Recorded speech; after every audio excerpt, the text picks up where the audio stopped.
ipinipihit nila yung investigasyon laban dito sa mga senador na perceived to be kampi kay Sara Duterte kasi ang plano nila dyan sa 2026 uulitin nila yung impeachment at kung mababawasan mo yung mga senador na kumakampi kay Sara Duterte, may posibilidad na ma-impeach nila si Sara. At its current composition and number, 9 senators in favor of Sara Duterte, means that the impeachment is already defeated. O bakit naglalakas ang loob ngayon si Trillanes na uulitin daw nila yung pagsasampa ng impeachment sa 2026? Well, probably it's because they believe na posibleng by 2026, they have removed enough number of senators or some senators will already switch side na makukuha na nila yung bilang na kinakailangan nila, which is 2/3 of the Senate, para tanggalin si Sara Duterte. The ultimate objective here is to remove Sara Duterte by virtue of an impeachment to disqualify her from running for president. Definitely, there is no way that any of the presidential candidates today can win against Sara Duterte. Wala po kahit nasa oposisyon, sa pink, sa dilaw, sa pula, pag samasamahin nyo na, wala talaga na kandidato who can statistically win against Sara Duterte at this time. Bakit tila yata itong mga huling araw, puro kapalpakan itong ginagawa ng ombudsman? Anong nangyayari dito sa tanggapan na ito? Yan ang pag-uusapan natin ngayon sa araw na ito. Ito po muli si Attorney Mike Operario at isang pinagpalang araw po sa inyong lahat. Kamakailan lamang ay bumulaga sa Pilipinas itong nakakahiyang balita na ito na galing sa ombudsman na di umano ay gusto daw ni Boying Remulla na sulatan si Tito Soto, Senate President, at gusto daw niya ipatanggal itong si Senator Joel Villanueva alinsunod sa naging utos ng ombudsman noong 2017. Ang nakakahiya dito ay buong pagyayabang na ginagawa ito ni Remulla, gayong nung pa palang 2019 ay meron ng desisyon ang ombudsman na dinidismiss na yung reklamo na yan laban kay Boying Remulla. At nung nabisto siya na hindi niya alam ito, ay nagpalusot siya ngayon na it was a secret decision daw. And to further his lie, yung kasinungalingan na ito, ay gusto niya na kunyari ay i-challenge siya pa ito all the way to the Supreme Court. I mean, lahat naman ng abogado alam ito na imposible sinasabi ni Boying Remulla na may secret decision na ganyan kasi lahat ng partido doon sa kaso, pati nagre-reklamo, ay siguradong padadala ng kopya ng ombudsman at yung records ng kaso na to ay pinapasok sa system ng ombudsman.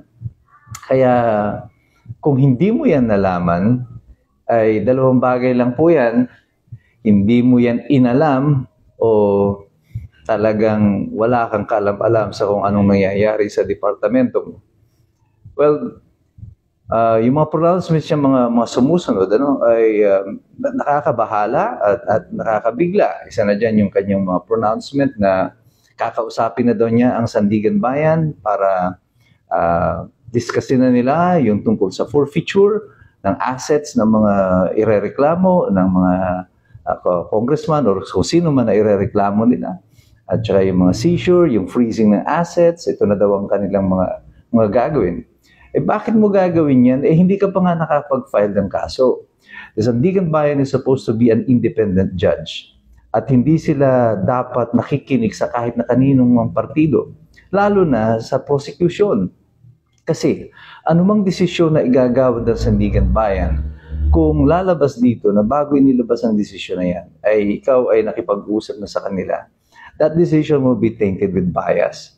At kapag i-convict man kung sino man ang mga tao na ito, i-convict man sila ng Sandigan Bayan, pag dumating ito sa Korte Suprema, sigurado po tayo na yan ay ibabasura ng Korte Suprema because that will be a violation of the right of the accused to due process. Because the judge will no longer be impartial dahil kinausap mo na.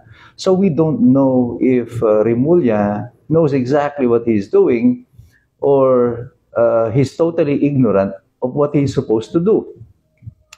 if he doesn't know what he's doing, it's bad for the republic kasi maapektuhan yung ating pag-recover ng mga ill-gotten wealth or yung mga assets na yan, yung mga ninakaw na yan na pera sa ating pamahalaan.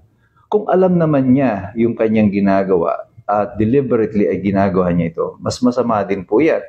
Because ang implikasyon niyan ay ngayon pa lamang gumagawa na sila ng hakbang so that the case will be compromised. At they're making sure that magsampa man sila ng kaso in the future, it will be defeated. So sino ang nakinabang dyan? Definitely hindi ang Republika, kundi yung mga magnanakaw nakakasuhan dahil hindi sila ultimately mananagot dahil puro depekto nga yung kaso na isasampa.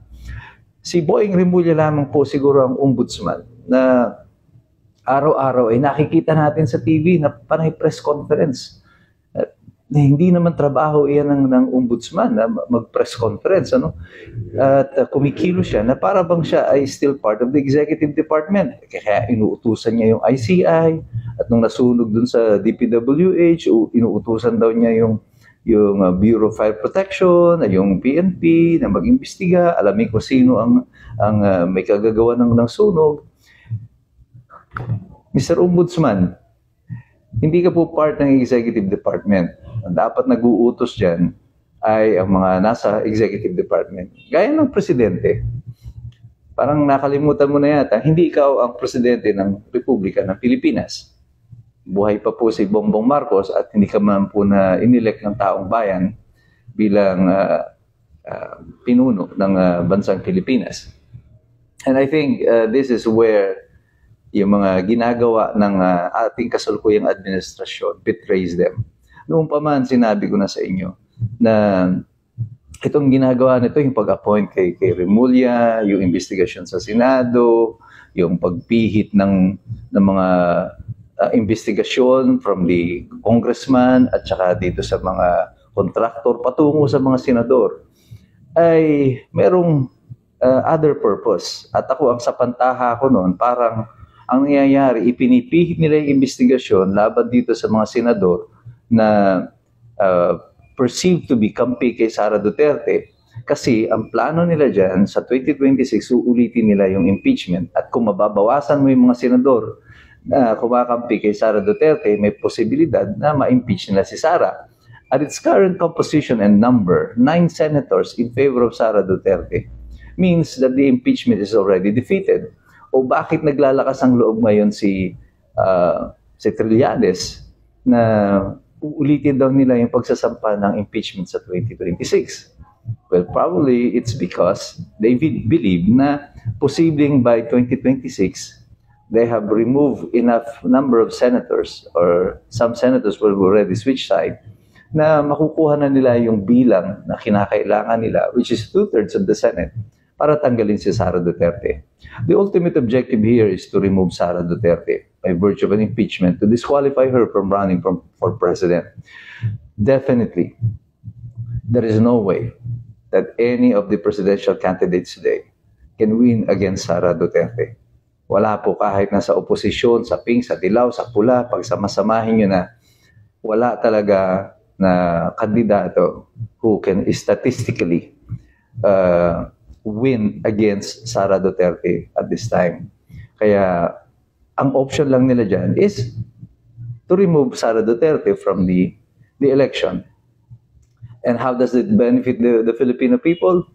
It benefits us none. Wala pong nagiging tulong ito sa atin. As a matter of fact, lalong humihirap ang ating bansa dahil puro pamumulitika ang nangyayari sa atin. Ang ating gobyerno for the past 3.5 years has done nothing to improve the economy, tourism, import, export.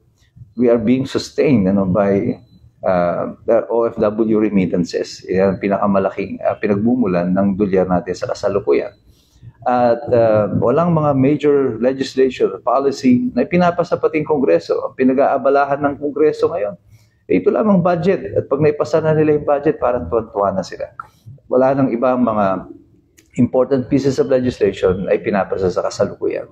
Ang ombudsman sa kasalukuyan na meron tayo, I don't think is doing his job properly. I think he is just being made as part of the propaganda machine to support this administration. Ang kilos niya, yung kanyang galaw, ay hindi pang ombudsman. Ito ay parang propaganda machine for the administration at the moment. Pero tayong lahat ng mga nanonood, nagmamasid, alam na natin kung ano nangyayari kasi tayo ay patuloy na nagsisipag-engage. We continue to monitor the situation at patuloy din tayo nag-aaral kasi alam natin, mahirap makialam ang taong walang alam. God bless you. God bless us all. Mabuhay ang Republika ng Pilipinas.